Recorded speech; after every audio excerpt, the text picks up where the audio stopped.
بسم الله الرحمن الرحيم. الحمد لله والصلاة والسلام على خير خلق الله محمد وعلى آله وصحبه أجمعين. ربنا آتنا في الدنيا حسنة وفي الآخرة حسنة وقنا عذاب النار. ربنا اغفر لنا ولإخواننا الذين سبقونا بالإيمان ولا تجعل في قلوبنا غلا للذين آمنوا ربنا إنك رؤوف رحيم. ربنا آتنا في الدنيا حسنة وفي الآخرة حسنة وقنا عذاب النار. خۆشەویستان بەڕێزان، لەو زنجیرە خولەی سەبارەت بە کەسایەتیە ناودار و زانایانی خزمەتگوزارانی ئاینی پیرۆزی ئیسلام لە زنجیرە بابەتێک گەیشتین بە ژیاننامەی کەسایەتیش تری کەوا لە ئاسمانی ئاینی پیرۆزی ئیسلامدا وەکو ئەستێرەیەکی گەشاوە، ئەو زانە بەڕێزە کوردە کە بەڕاستی وەکو ئەستێرەیەک لە ئاسمانی ئیسلام دەدرەوشێتەوە کە خزمەتێکی بەرچاو و زۆر گرنگی زۆر گەورەی کردووە بە ئاینی پیرۆزی ئیسلام. ئەو کەسایەتیەش شێخ سەعیدی نورسیە. ئەو پیاوە کەسایەتیەکی زۆر گەورەیە کە ناوی تەواوی سەعیدی کوڕی میرزای کوڕی عەلی کوڕی خضرە، برین لە کوردواری خۆمان کە خضر بە خدر برین ئەوها ناو بانجی برین باز دەکرێتن. ئەو کەسایەتیەک بووە، کەسێک بووە کەوا لە بنەماڵەیەکی ئاین پەروەر خوداناس لە خواترس برین پەروەردە بووە و خوای گەورە بەو بنەماڵەی بەخشیوە. شێخ سەعیدی نورسی ڕەحمەتی خودای لەسەربی لە 12 یعنی لە 12 مانجی ئازاری ساڵی 1876 زاینی لە دەیەک بە ناوی دەی نورس لە کوردستانی تورکیا کە سەر بە شاری بەدلیس لەوێندە لە دایک بووە کە شارێکی کوردیە کە دەکەوێتە ڕۆژهەڵاتی ئەنادۆلی تورکیا، لەو شوێنە لە دایک بووە کە ناوی دایکی نوریە بووە، ئافرەتێک بە ناوی نوریە کە باوچیشی بریندەکە لە تەرەفی باپیری شێخ سەعیدی نورسی، یعنی بابی داچی مەلا بووە بە ناوی مەلا تاهیر، بابی داچی بووە. شێخ سەعیدی نورسی ڕەحمەتی خوای لەسەر بێ لە دایک و باوکێکی ئاین پەروەر خوداناس دیندار و ئاین پەروەر لە دایک بووە. بۆیە بەڕێزان و خۆشەویستان ئەگە سەیر بکەین کاریگەری دایک و باوک، کاریگەری بنەماڵە ئەگە سەیر بکە حتى لە باو باپیرانی زۆر یعنی بەسەرەوە بڕۆی، یعنی ئینسان ئەگە سەیر بکە باپیری هەتا بتیە سەرەوەتر، زۆر کاریگەری هەیە لەسەر دروستبوونی منداڵێکی ساڵحی خواناسی دیندار. بۆیە کاتێ شێخ سەعیدی نورسی لە دایک و باوکێکی خواناسی دینداری ئاین پەروەر لە دایک دەبێتە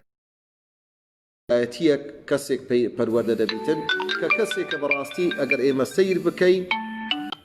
تەمەشا دەکەی کەسایەتیە کە کاریگەریەکی زۆر گەورەی هەبووە لە ڕۆڵێکی زۆر گرنگ و گەورەی هەبووە لە بواری زانست و زانیاری و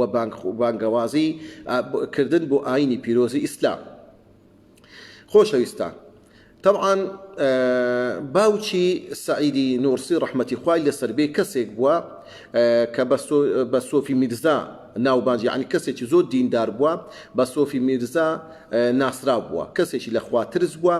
نمونەی لە خواترسی بووە لە ناو بنەماڵە و لە ناو دێ و لە شوێنەکەی خۆی، هەرگیز نە بەخۆی حەرامی خواردووە و هەروەها حەرامی دەرخواردی ماڵ و منداڵەکەشی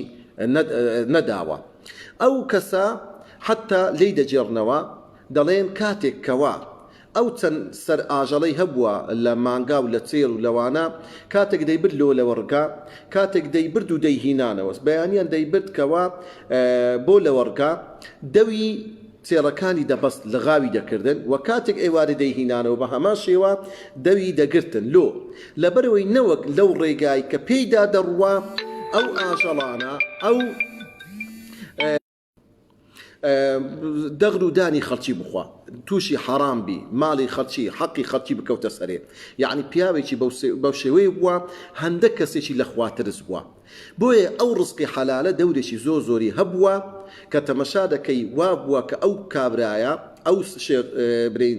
سۆفی میرزا دەکە باوکی سعیدی نورسی کاتێک خۆی پاراستێ لە ڕزقی حەرام منداڵێکی لێ پەیدا بووە بە ناوی شێخ سعید نورسی کە کەسێک بووە بەڕاستی کاریگەری و ڕۆڕێکی زۆر گەورەی بووە دەتانین برین بەڕاستی لە بواری زانست و زانیاری وەرگرتن و دانەوەی بەڕاستی یعنی کەسێکی ناوازە بووە کەسێکی یعنی بەڕاستی وا بووە نمونەی زۆر کەم بووە لەو سەردەمی خۆیدا و ئەگە سیر بکەی دایکی کاتێک پرسیاریان لێ کرد گوتیان چۆن ئەو منداڵت ئەو کوڕی خۆت پەروەردە کردووە کاتێک کە کەسێکی وا بووە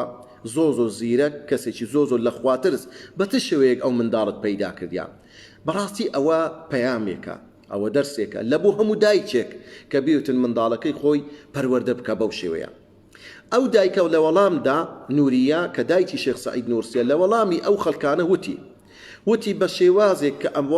وتی هەرگیز ئەمن شەو نوێژم نەچواندووە بە بەردەوام لە هەموو ژیانم هەمیشە بەردەوام شەو نوێژم هەبووە مەگەل لەو ڕۆژگارانەی کەوا عوزری شەرعیم هەبیتن نەمتانی بیتن شەو نوێژ بکەم و خاڵێکی تری ئەو دایکە بەڕێزا کاتێک کە ئەو منداڵی پەروەردە کردووە دەڵێ بە هیچ شێوەیەک شیرم بەو منداڵی خۆم نەدایە بەبێ دەستنوێژ هەر کاتێک ویستم شیری پێ بدەم دەستنوێژێکم شوشتیە ئەو دەشیرم بە منداڵەکەمدایە ئەگە سەیری ژیان نامەکەی بکەی لە لاپەڕە 57 و 59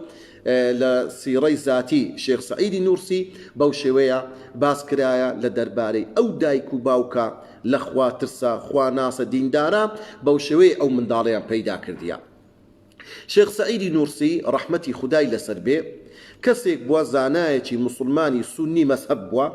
لەسە مەذهبی سونەی برین بووە و هەروەها لەسە مەذهبی ئیمامی شافعی بووە هەروەکو زۆربەی زۆری خەڵکی کوردەواری خۆمان لەسە مەذهبی ئیمامی شافعی بووە و بیری سۆفیگەریشی هەبووە یعنی کەسێک بۆ سۆفیگەریەکی عاقلانە ڕێک و پێک زۆر دیندارانە لە چوارچێوەی قورئان و سنەتی پێغەمبەر صلی الله عليه وسلم کەسێکی لە خواترسی دینداری زۆر بەڕاستی دەستگرتوو بووە بە سنەت و بەو شتانەی کە پێغەمبەری خوا صلی الله عليه وسلم ئەنجامی دایە لە شەو نوێژی لە بەڕۆژی بوونی لەو عیبادەت و تاعەتانەی کەوا پێویست بکات شێخ سعیدی نورسی ڕەحمەتی خوای لەسەر بێ لە زۆر بوار پسپۆر بووە بە تایبەت وەک بابەتی عەقیدە فەلسەفە تەفسیری قورئانی پیرۆز ئەو کەسە بەڕاستی سوارچاکی ئەو مەیدانە بووە لە بواری زانست و زانیاری لە هەموو بوار زانستەکان پشکێکی هەبووە یعنی بەشێکی هەبووە لە تێگەیشتنی خۆی سەبارەت بە هەموو زانست و زانیاریەکان بەڵام بەڕاستی پسپۆر بووە لە بواری بابەتی عەقیدە فەلسەفە تەفسیری قورئانی پیرۆز لۆ ئەگە سەیر بکەیت پەیامەکانی نور کە دوایدەی سەری باسی دەکەین هەروەکو تەفسیرێکی قورئانی پیرۆز بووە بە شێوازێکی گشتی و هەروەها لەژێر ڕۆشنایی قورئانی پیرۆز زۆر گرنگی و دەدا تیشک دەخاتە سەر بابەتێک بە ناوی ئینقاذ الئیمان ڕزگارکردنی بیر و باوەڕی خەڵکی لە هەروەشانەوە پارێزگاریکردنی ئەو ئیمانەی خەڵک بە تایبەت لەو ڕۆژگاری ئەو وەختی کە عەلمانیەت سەری هەڵدا بوو لە تورکیا لە سەرەتاییەکان بوو ئەو کابرای ئەو شۆڕشەی پەرپا کرد بۆی کەوا دین و عەقیدەی خەڵکی ئاگاداربی بیپارێزتن و لە گرنگترین کارەکانی شێخ سعیدی نورسی ڕەحمەتی خوای لەسەر بێ پەیامەکانی نور بووە بە ناوی ڕەسائیل النور و گرنگترین بەبەستەکان لە نووسینی پەیامەکانی ڕوج وەکو باسمان کرد ڕزگارکردنی بیر و باوەڕی خەڵکی ئەو کات بووە لە مەترسی ئەلمانیەت و لە مەترسی ئەوەی ئەو بیر و باوەڕ و ئیمان و ئیسلامەتی خەڵکای بووە هەر بۆشێتەوە بەرەو کزی و لاوازی بچیتن شۆڕچەکی بەرپا کرد بۆەوەی کەوا دین و ئیمان و عەقیدەی خەڵک پارێزراو بیتن لەژێر ڕۆشنایی پەیامەکانی نور ئەوە لایەنێکی کەسایەتی شێخ سعیدی نورسی ئەو جارە دەینە بابەتی دووەم لایەنی زانستی شێخ سعیدی نورسی ڕەحمەتی خوای لەسەر بیتن سەرەتا باسی بابەتێک دەکەین بە ناوی شێوازی یعنی دەستکردنی شێخ سعیدی نورسی لە بەدەستهێنانی زانست و زانیاری طبعا شێخ سعیدی نورسی ڕەحمەتی خوای لەسەر بێ کاتێک تاریخ حیات و ژیانەکەی دەخینیەوە کەسێکی ئاسایی نەبووە کەسێک بووە حەز دەکەی دەستێکی پەروەردیگاری لە پشت بووە ئەو کابرایە حەز دەکەی کەسێک بووە ئەو کەسە بەڕاستی یعنی کاتێک تاری حیات و ژیان نامەکەی سەیر دەکەی و لێی وردەبیەوە حەز دەکەی خوای گەورە سبحانه وتعالى یعنی پشتیوانی و یارمەتی دەر و هاوکارێکی تەواوی ئەو پیاوە بووە بۆیە دەجێڕتەوە دەرێ لە تەمەنی بچووچیم هێستا تەمەنم زۆر گەورە نەبوو لە سەرەتای تەمەنی منداڵیم بوو کەوا حەزم دەکرد بچمە ناو حوزەی فەقێیان و زانست و زانیاری بەدەست بینم دەڵێ شەوەک لە شەوەکان خەونێکم بینی بەڵام لەو خەونەی ڕۆژی قیامەت بوو ڕۆژی قیامەت بەرپا بوو ڕۆژی قیامەت داهات بوو لەو کاتەدا خەڵک زۆر پەرێشان بوو لە ساعەی حەشر و لە مەحشەردا خەڵک هەر یەکە خەریکی حاڵ و وەزعی خۆی بوو دایک لە منداڵ ڕای دەکرد ژن لە مێردی وەکو خوای گەورە لە قورئان بازەکە یەومە یەفیڕ المەرء من ئەخیه وأمه وأبيه وصاحبته هەتا ئەخیری ئایەتەکە لەو ڕۆژەدا لەو ڕۆژە سەختەدا دەرە بیرم کردەوە چ شتێک لەو ڕۆژدا بە هاواری من دێ کو ئەمن خۆم ڕزگار بکەم لەو تەمەنە منداڵیە چەند کەسێکی عاقڵ بووە دەرە بیرم کردەوە گوتم وەڵڵاهی چاکترین شت لەو ڕۆژدا ڕزگارم بکە گەیشتنە بە پێغەمبەری خوددا صلی الله عليه وسلم دەڵێ بیرم کردو باشە لە چێ بە پێغەمبەر بگەم سەڵات و سەلامی خوای لەسەر بێ وتم وەڵڵاهی لەسەر پردی سیڕات تأكيد پیغمبران بوید پیغمبری خوا بوید داده لوی دکن به خدمتی پیغمبر صلی الله علیه و سلم دره تو ملای سپردی صراط لوی دره پول پیغمبران هات هر همو پیغمبرانی خوا لآدم حتی کتا پیغمبر صلاة و سلامی خوانی هر همیان هاتن دستم لناو دستیان نادتا و قم لگریان کرد و دستم مات کردن تماشا او شرفيك او قوريك لكوتاي دلي جايشتم بخدمت پیغمبري خدا صلى الله عليه وسلم دلي وتم داوای زانستم لێ کرد گوتم ئەی پێغەمبەری خوا صلی الله عليه وسلم دەمەوێ فێری زانست بم دەمەوێ ببمە کەسێکی زانا لۆ خزمەتکردنی ئاین و دینەکەی تو دەفەرمێ پێغەمبەری خوا صلی الله عليه وسلم فەرمووی زانستت پێدەبەخشرێ بە مەرجێک مالەم تەسئەل ئەحەدا بەو بەرجەی داوا لە هیچ کەسێک نەکەی پرسیار لە هیچ کەسێک نەکەی اعتیماد و پشت بە خۆت ببەستە ئەتوو زانستێکی زۆر چاکت پێدەبەخشرێتن دەڵێ ئەوەی طبعا شێخ سعیدی نورسی ڕەحمەتی خوای لەسەر بێ هەتا وفاتیشی کرد بە هیچ شێوەیەک پرسیاری لە هیچ خەڵکێک نەدەکرد دەبایە خەڵک پرسیار لەوی بکەن و بە معنایش تریش کابرایەک و لەسەر دەست و مستی خۆی دەژیا کەسێک بوو بە عیزەت دەژیا چاوی لە ماڵ و لە شتی خەڵکی نەبوو لۆیە مەگەر کەسێک بە هەدیە شتێکی هینابوو کە ئەوە صفاتی پێغەمبەرانیش بووە سەڵات و سەلامی خوایان لەسەر بیتن جەبە ڕێزان و خۆشەویستان بزانە تەمەشا بکە ئەوەی کە جێی هەروەستەیە داعی و بانخواست کەسێک بێوێت داعوە بکە بانگەوازی بکە زۆر مهمە خۆی پێ بگەینی سەرەتا چۆن بە زانست بە زانیاری نابی ئەتوو هەربێی لە ڕۆخەکان و لە لێوارەکان زانست وەک دەی بچیە ناو قوڵایی سەرچاوی ڕاستەقینەی زانست و زانیاریەکان دەزانن بەڕێزان و خۆشەویستان سەرچاوەی ڕاستەقینەی زانستیش چیە قورئان و سنەتی پێغەمبەرە صلی الله عليه وسلم دەبێ ئێمە سەرەتا بین خۆمان شارەزاکەین لە قورئان لە خوێندنەوەی قورئان لە تەجوید لە شێوازی ڕاست خوێندنەوەیەکی ڕاست و تەواو لە بۆ قورئانی پیرۆز و هەروەها خۆمان شارەزا بکەین لە مانای ئاەتەکانی قورئان و خۆمان شارەزا بکەین لە سنەتی پێغەمبەر صلی الله عليه وسلم ئینجا ئەو علوم و زانستانەی کە پێی دەوتر علومی ئالی وەکو نەحو وەکو سەرف وەکو ئوسوڵ وەکو فقه ئەو بابەتانەی کەوا سەرچاوەکانی قورئان و سنەتە لەوانەیش زانست و زانیاری بەدەست بینین خۆمان پرچەک بکەین بە چەکی زانست و زانیاری ئینجا هەوڵ بدەین بچینە گۆڕەپانی مەیدانی دەعوە و بانگەوازی سەرەتا لە خۆمان دەست پێ بکەین بە کەسێک ئەو علمەی کە دەزانین لۆ خۆمان جێبەجێ بکەین لە ناو دەور و بەر و ماڵ و منداڵ و خزم و کەسی نێزیکی خۆمان جێبەجێ بکەین اینجا ڕای بگەینین لە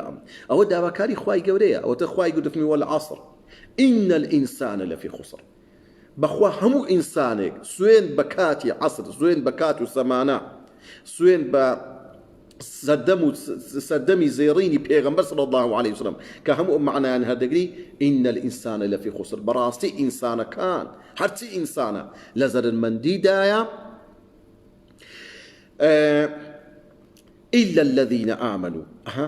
بزانە عەقیدە بیر و باوەڕ وەرگرتنی زانست و زانیاریەک لەژێر ڕۆشنایی قورئان لە پاشان وعملوا الصالحات عمل كردن بو علمي كهيتت وعملوا الصالحات وتواصوا بالحق دزقرتن بحق بردوان بون لسر حق وتواصوا بالصبر عند الصبر آرامت هبي لسر همو أو ناقوشي عليك وروب رد بيتوا لو أجت مشاكل الشيخ سعيد نورسي رحمتي خوالي هلا تمني بتوشي دا كسيشي يعني زيرتي كي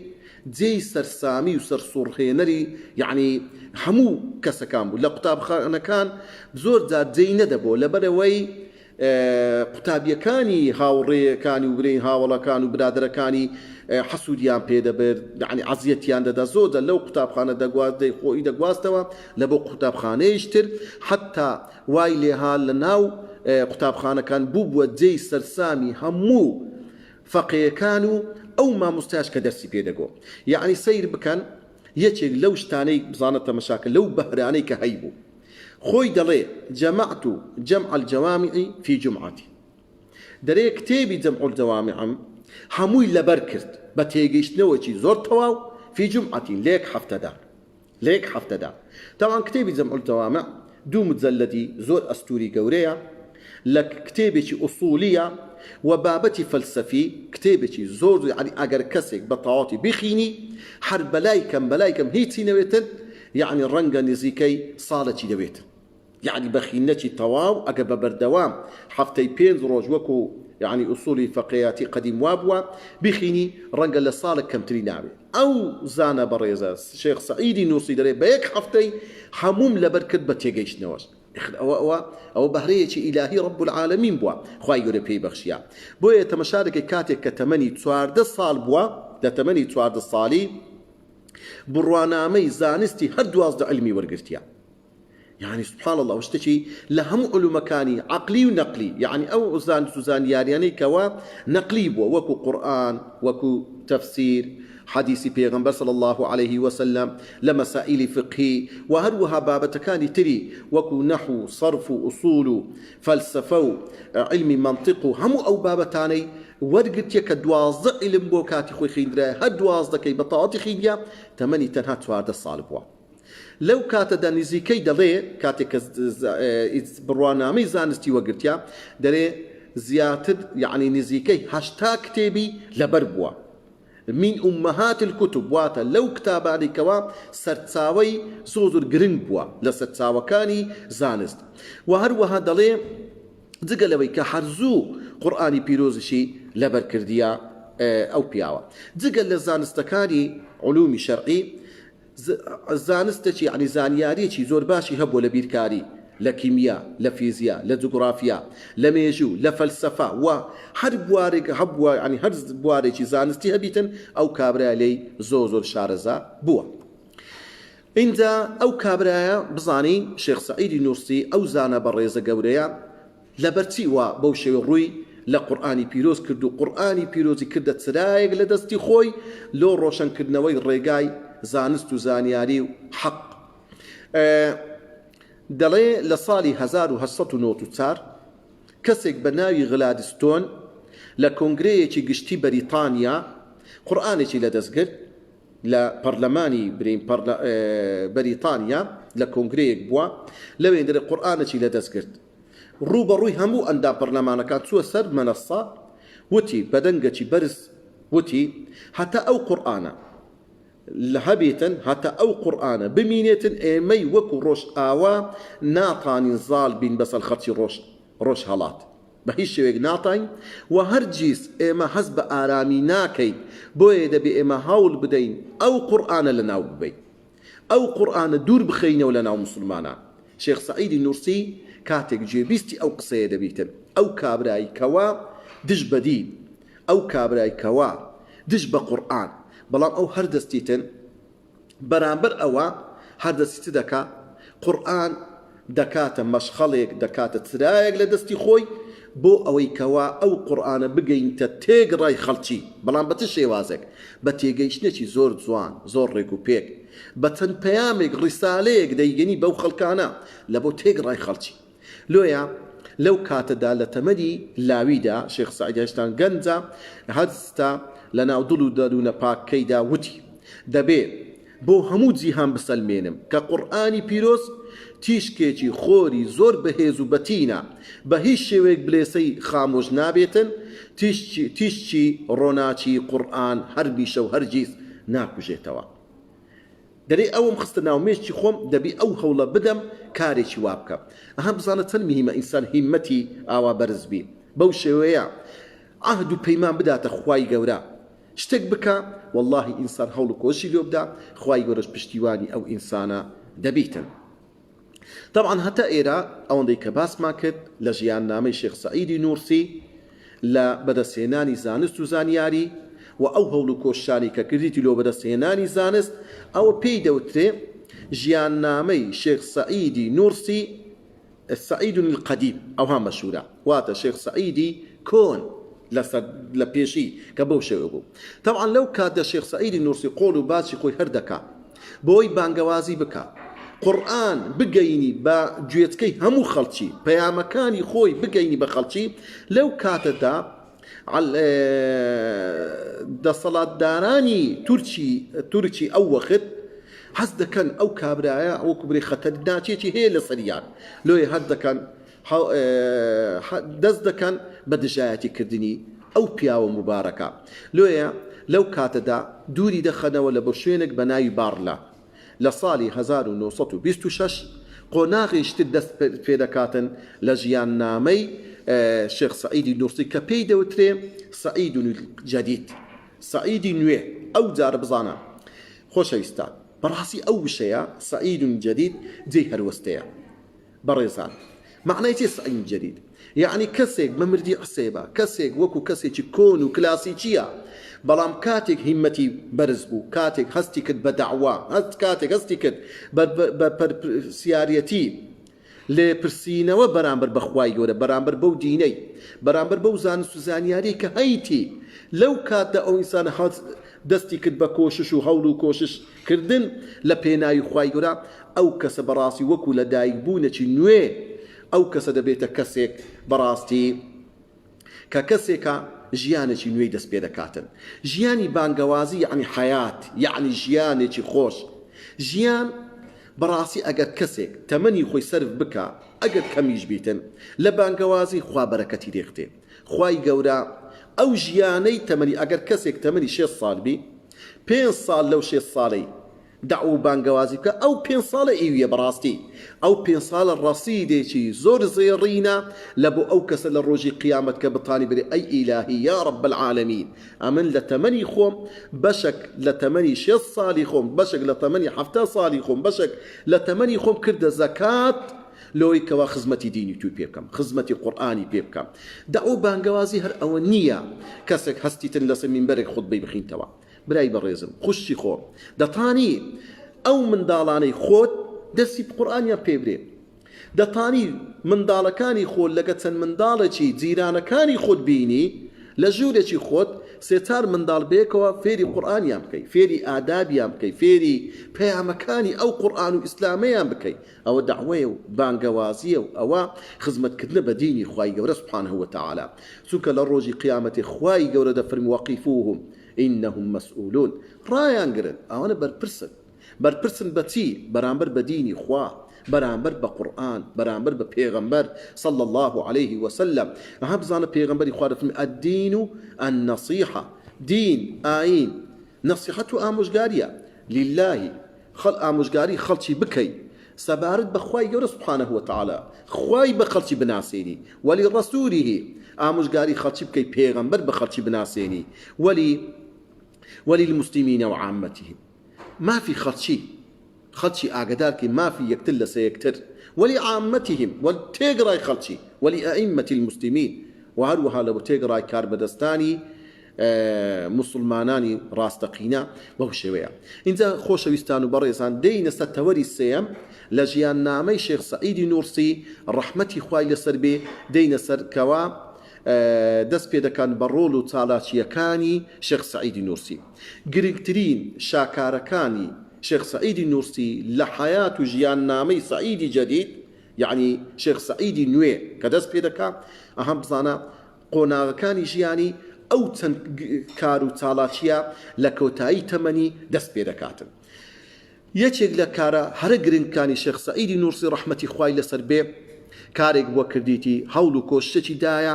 ئەویش هەستایە لە منطقەی کوردستانی تورکیا سەفەرێکی کردیە لە بۆ ئەستەمبۆڵ، ئەو ڕێژی دوور و درێژ لە ساڵی 1996 بۆ پێشکەشکردنی پرۆژەیەک داواکاریەک لە بۆ سەڵتەنەتی ئەو وەختی برین دەسەڵاتداری تورکیا لۆ دامەزراندنی زانکۆیەکی ئیسلامی سەردەمی هاوچەرخ لە ڕۆژهەڵاتی ئەنادۆڵ واتە لە منطقە کوردیەکان لە شارەکانی کوردی بە ناوی زانکۆی زەهرا، بە ناوی زانکۆ یان قوتابخانەی زەهرا، کەوا ئەو زانکۆیە بە شێوەیەکی عنی پرۆژەیەکی زۆر جوانی پێشکەشکردیەکە کە ئێمە دەمانەوێ لەو منطقە کوردیانە دیارە خەڵکی ئەو وەختی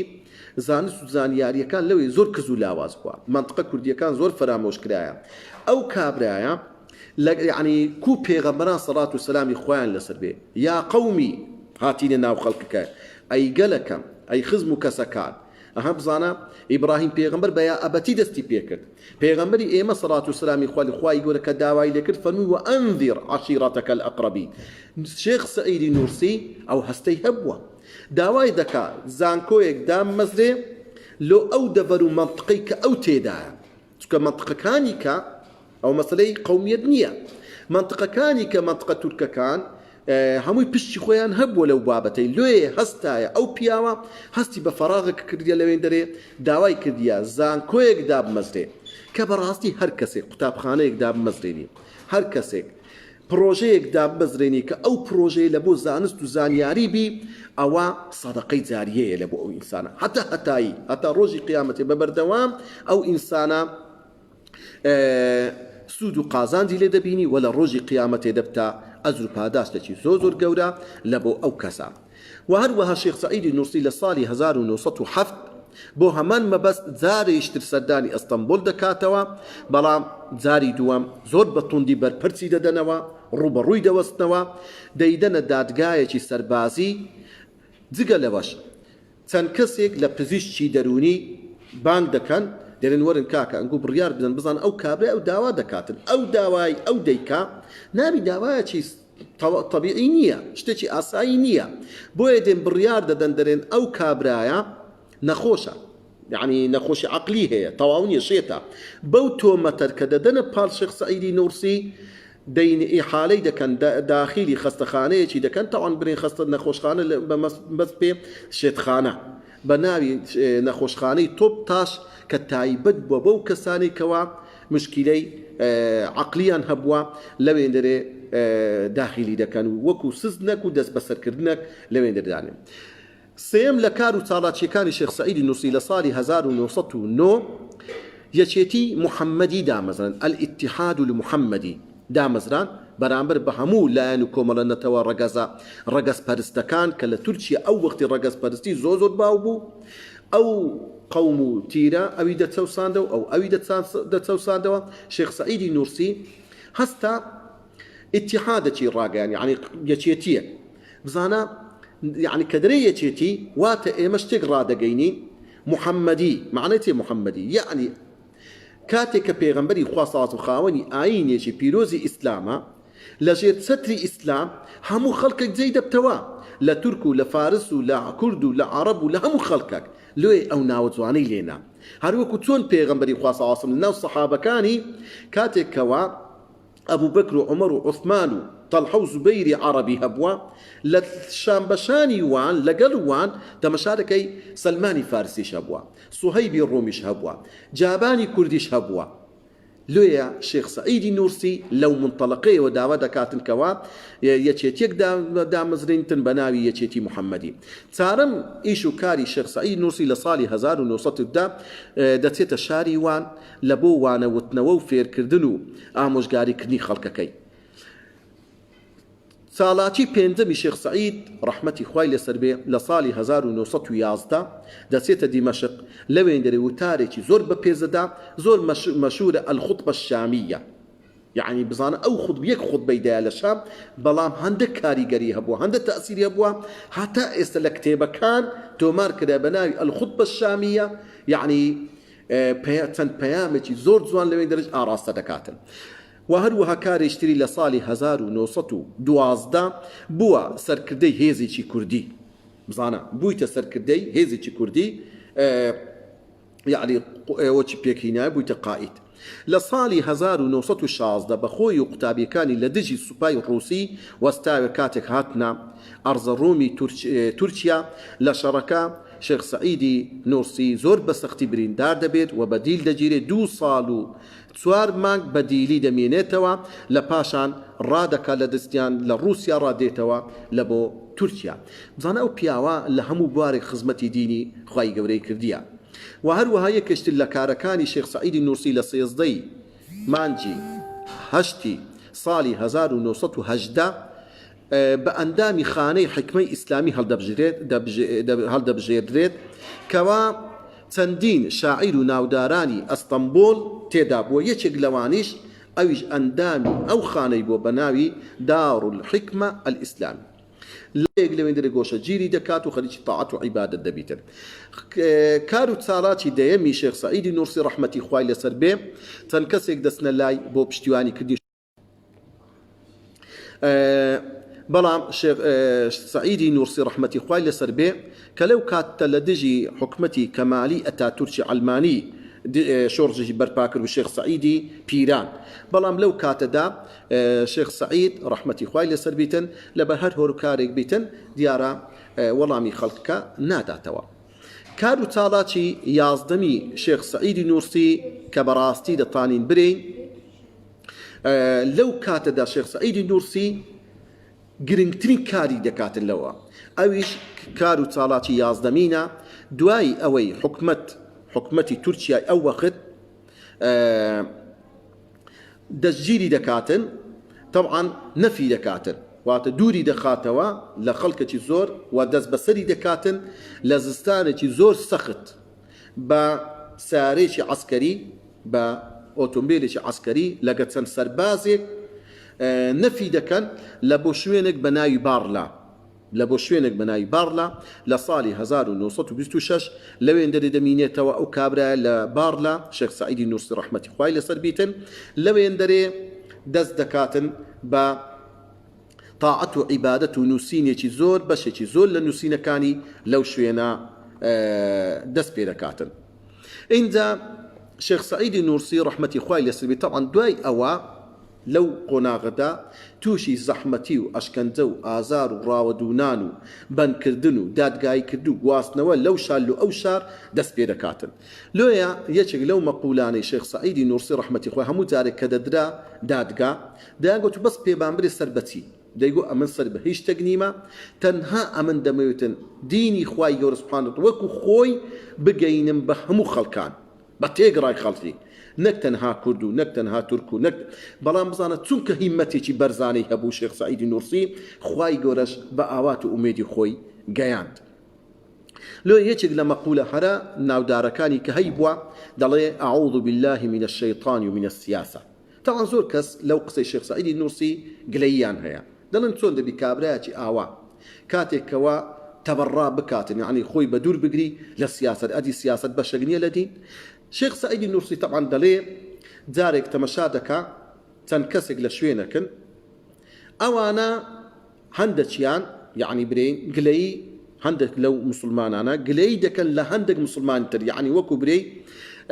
خەڵکێکی مسلمان دەستچێننەوە و هەروەها خەڵکێکی بێدینی خراپ سەردەخەن لۆ لەبەرەوەی لە حزبەکەی ویە لەبەرەوەی لە وەکو برێ لە مەشرەب و لە نێزیکە لە فکر و بیرروگوچوونی وی لەو کاتە کە دەبینی ئەو کابرایە کەسێکی مسلمانی پاچی دینداری زۆر چاک دەستچێنتەوە لە پێناوچێ کەسێکی زۆر خراپ چووکە لە حیزب و بیر و بۆچوونی ویدایە لەو کاتدا ئەو قسەی دەکات دەڵێ ئەعوذ بالله من الشەیطان أعوذ بالله من الشيطان ومن السياسة. طبعا شيخ سعيد نورسي لبارلا دارتاشك جورة لو دروز دكاتن جورة لو دروز دكا لدار حس صالو نيو لەو شوێنە دەمینێتەوە. طبعاً زۆربەی زۆری کاتەکانی نەخۆش بووە. طبعاً لەو شوێنەدا دەست دەکاتن بە نووسینی پەیامەکانی نور. لێرەدا پێم خۆشە کۆتایی ئەو بابەتە دەینم بەچی بە باسکردنی پەیامەکانی نور. بزانین پەیامەکانی نور چییە، چۆنە، بە چ شێوازێک نووسرایەوە چییە. طبعاً پەیامەکانی نور گرنگترین و شاکار، یعنی وەکو بڵێ شاکارەکانی کاری شێخ سەعیدی نورسی ڕەحمەتی خوای لەسەر، گرنگترین چاڵاکی و ئیش و کارەکان شێخ سەعیدی نورسی ئەو پەیامانەی نورە، کە ئێستا ئەو پەیامانەی نور گەورەترین کار و کردەوەی شێخ سەعیدی نورسی بۆ ڕەحمەتی خوای، و هەتا ئێستا خەڵکێکی زۆر لەو پەیامانەی نور بەڕاستی بەهرەمەند بووە، بوویتە قوتابخانەیەکی زۆر گەورە لە بۆ تێگەڕای خەڵکی. طبعاً پەیامەکانی نور لە 8 بەرگ پێک دێ بە ناوی کەلیمات وشەکان، مەکتوبات نووسراوەکان، لەمەعات بریقەدارەکان، شوعاعات تیشکەکان، ئیشارات الإعجاز في مظاني الإيجاز، ئەوەش باسی هەندێک ئیعجازی قورئانە، المثنوي العربي، الملاحق، صيقل الإسلام. ئەو 8 بابەتە لە پەیامەکانی نوری شێخ سەعید نورسی. طبعاً شێخ سەعیدی نورسی لە پەیامەکانی نور وەکو باسمان کە تیشک دەخاتە سەر ئەوەی کەوا هەوڵ دەدا لەوەی ڕزگارکردنی دین و ئیمانی خەڵکی لە لاوازبوون و سزبوون. زۆربەی بابەتەکانی باسی بابەتی عەقیدە و بیر و بڕوا دەکا و بابەتی زانستیە، یعنی عەقیدە و بیر و بڕوا دەبەستەوە بە زانست، بە بابەتی عەقلی بەشتی زۆر جوان دەسەلمێنی گەورەی ئەو ئیسلام و ئەو پەیامەی خودای گەورە. هەمیشە داوای لە دۆست و هاوڵاین دەکرێت کە تەنها پەیامەکانی من بخوێنەوە باشتر لەوەی بێنە لای من، یعنی پێویست لەبەر ئەوەی دەست بەسەر بوو ئەگە خەڵکێک سەردانیان بکرد بە تووشی ئەشکەنجە و ئازار دەبوو. بۆیە دەیفەرموو ڕەحمەتی خوای لەسەر بێ کاکە ئێوە بەس پەیامەکانی من بخینەوە کافیە. و هەروەها لە کۆتایی تەواان شێخ سەعیدی نورسی ئەگە سەیر بکەین ئەو پیاوە بەڕاستی ئومەتێک بووە. شێخ سەعیدی نورسی ئەو پەیامانەی ئێستا بە هەموو جیهاندا بڵاو کرایتە بوویتەوە، خاوەنی چەندین مەدرسە، چەندین گروپ و لایەن، ئێستا هەر هەمویان کەسانی میانڕە و کەسانی بانخواست، کەسانی عاقل و تێگەیشتی بانگەوازێکی زۆر جوان دەکەن لەسەر ئاستی هەموو جیهان. لە زۆربەی زۆری وڵاتەکان ئەگە سەیر بکەیت تەمەشا بکەی ئەوە پەیامەکانی نور منهەجە. و هەروەها شێخ سەعیدی نورسی قوتابخانەی نور بەڕاستی بە هەموو جیهان بڵاو بوویتەوە خزمەتی خەڵک دەکات. ئەوەش بەڕاستی دەلیل و بەڵگەیە لەسەر ئیخلاسیەت و پاچی بیر و بۆچوونی ئەو پیاوە گەورە و پیرۆزە. شێخ سەعیدی نورسی ڕەحمەتی خوای لەسەر بیتن لە 25 مانگی ڕەمەزانی ساڵی 1379 کۆچی بەرامبەر بە 23 مانگی ئازاری ساڵی 1960 وفات دەکە بە نەخۆشی لە شاری ئورفا دەنێژرێتن. بەڵام دوایی نزیکەی 2 مانگێک لە ناشتنی خەڵکێکی زۆر بەلێشاو سەردانی گۆڕەکەیان دەکرد. خەڵک زۆر یعنی وەکو پیرۆزی وەکو ئەوە، یعنی خەڵک بە تێگڕای قوتابیەکان و خەڵکانی تر سەردانی گۆڕەکەیان دەکرد. لێیە حکومەتی ئەو کات بە مردیش لە گۆڕەکەشی دەترسا. بۆیە هەستا داوایان لە براکەی کرد بە ناوی عەبدولمەجیدی برا، تاوان کە برای گەورەی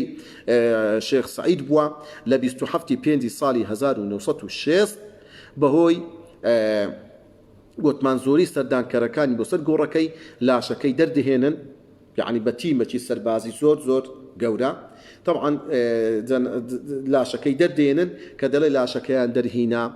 هەر وەکو خۆی بوو، هیچ گۆڕانکاری بەسەردا نەهات بوو، دەیبردیان لە شوێنێکی نادیار بێ ئەوەی هەتا ئێستاش کەس بزانیتن شاردیانەوە و ناشتیان. طبعاً ئەوەش یەکێک بوو لە کەرامەتەکان و گیرابوونی دوعاکانی شێخ سەعیدی نورسی. طبعاً دەڵێ جارێک شێخ سەعید نورسی سەردانی قەبری مەولانای ڕۆمی کرد، تەمەشای کرد خەڵکێکی زۆر سەردانی مەزارگەی مەولانە ڕۆمی دەکەن، بەڵام بە شێوازی زۆر ناشەرعی لە چادەورەی قەبرەکەی دەسۆڕنەوە. دەڵێ هەر لە دەرگای دەستی بەرز کرد وتی یا ڕەبی خوایە ئەگەر قەبرەکەی منیش وای لێدێ، خوایە قەبری من لە شوێنێک بی هیچ کەسێک پێ نەزانیتر. بۆیە دوعاکەی گیرا بوو. لە کۆتایی دەپاڕینەوە دەڕێین خوای گەورە تاعەت و عیبادەتی هەموو لایەکمان قبولکە، خوای گەورە لە شێخ سەعیدی نورسی خۆش بی و ببێتە مای سوود و پند و ئامۆژگاری لە بۆ هەموو لایەکمان. وصلى الله على سيدنا محمد وعلى آله وصحبه أجمعين.